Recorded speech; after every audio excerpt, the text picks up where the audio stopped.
reap what you grow. Something had been bothering Frederick for the past month. He was a very quiet person, and he lived all by himself. He got eerie feelings at night, and sometimes he wouldn't sleep at all. It was so bad that for the first time in 6 years, he spoke to his next-door neighbor, Jim. "Have you noticed anything strange lately?" he said. "Strange? Like what?" Jim responded back. Frederick got right to the point and said that for the past few weeks, he felt like something was moving in the woods, but every time he walked over to see what it was, nothing was there. His neighbor nodded his head as he also said he had been seeing some strange things. He offered Frederick a seat by the porch and knew that if Frederick was talking to him, that this must be serious, because in the 6 years he has been Fred's neighbor, he has never heard him utter a word. "You think that's strange?" said Jim. "Since the government cut the trees down in the forest and replaced them with new ones, I have never seen an animal inhabit one. And sometimes when I pass them on my way home, it seems like the trees are sweating." What a ridiculous concept, they both thought. Something else bothered both of them as the conversation carried on. It seemed like both Frederick and his neighbor agreed that the trees felt like they were getting closer to their houses. They both laughed as they soon thought how silly that sounded. They knew trees couldn't move like that. Soon, they talked for so long that Fred's neighbor invited him over for dinner. They spoke for a while and even had a few laughs. All of the family gathered and welcomed Frederick in, but their happiness did not last long. The power soon went out, which was odd, considering there was no storm. It was a clear night, and at first it sounded peaceful enough. But as they began to talk about it, they heard faint sounds in the distance. Just sounded like wind. But as it picked up, it sounded as if there were screams hidden within the wind. It was shouting and growing louder. Everyone in the family immediately thought of the trees, thinking they were the cause of the power outage. Frederick wanted to bring his neighbor with him at the break of dawn. He didn't care what consequences they had to face. Those trees creeped him out. He suggested that they rally the neighborhood and bring with them as many as would go and cut down the trees themselves. In the morning, they were able to bring with them over 30 men and women in the area that experienced the same situation as last night. They got together their hatchets and chainsaws as they made their way into the forest, which seemed much closer of a walk than last night.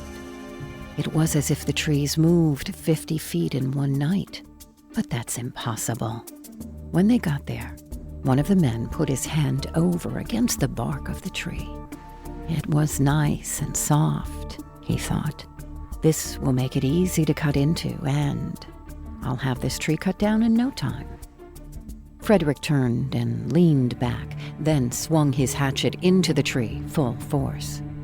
Everyone around Frederick yelled and screamed. To everyone's surprise, the tree was bleeding.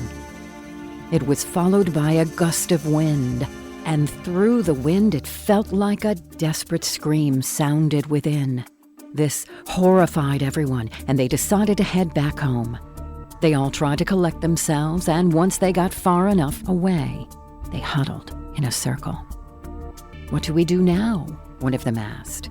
They were afraid to go back, so they thought if they stayed away, the trees would die off. Every day they would wake up and pass by on their way to work, and they felt a little uneasy, as if the trees were getting a little closer. Frederick thought, that's ridiculous. Trees can't get up and move on their own. One morning, as Frederick got up, he looked outside, and the trees were right across the street. Now, something had to be done. When everyone got home from work, Frederick gathered all the neighbors, and they had a meeting. "What do you guys want to do next about the trees? By tomorrow, they will be standing right next to our own homes." "Call the police," one of them said. That theory was, however, out of the question. What police force was going to believe such a story? "Burn them," said another. By burning the trees, however, they were concerned that they were too close to their homes, and they could very well burn the neighborhood down. None of them even dared to try to cut them down. They were afraid it would come after them. A boy, who could not be any older than 9 years old, just then raced inside the house and shut the door. He was shaking with fear, and his nervous palms didn't let him take his hands off the doorknob. They tried to help the traumatized child, but he hurt all over and wouldn't allow them to touch him. He had cuts, scrapes, bruises all over his face. His left ear was bleeding and he was deaf on one side. As the boy tried to explain it, he was playing in the woods with his friends and they were playing a game of hide and seek. It grabbed 2 of his friends and raised them high into the air, where they are still hanging. It even got a hold of me and thrashed me into the ground a few times, but I managed to escape. It called to me. I could hear his voice in the wind. It said, "Bring everyone with me or it will let go of my friends from the highest branch, and their neck will snap."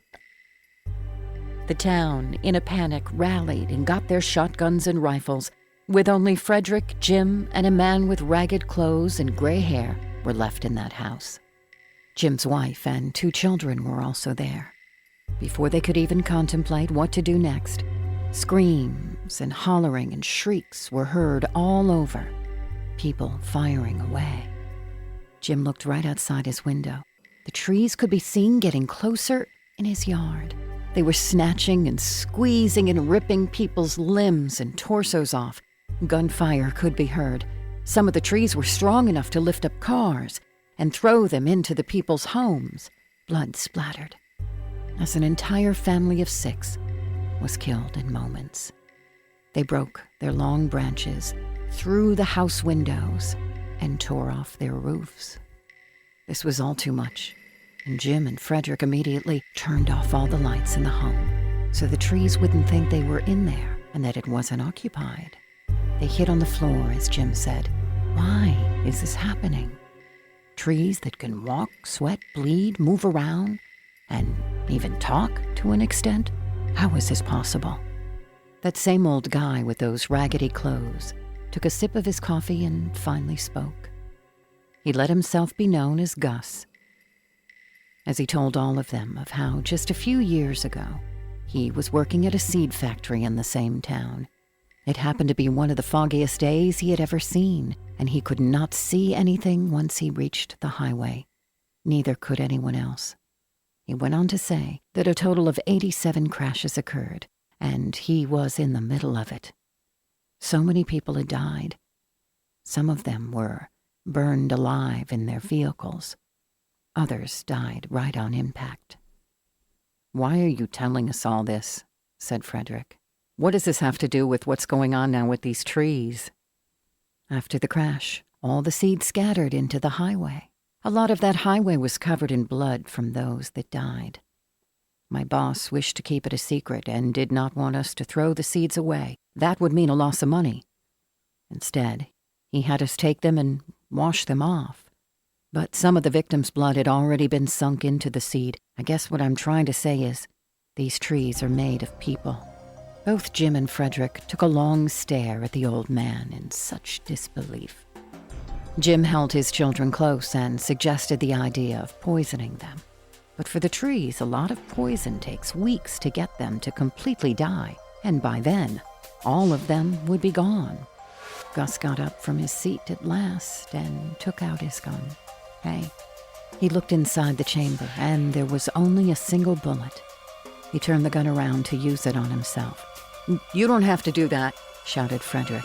"If we sit and hide here, the trees will not spot us, and they'll leave. Then we will run away."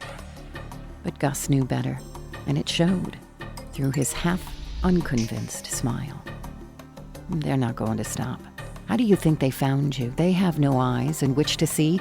Trees take in carbon dioxide, which we exhale. They already know you're here.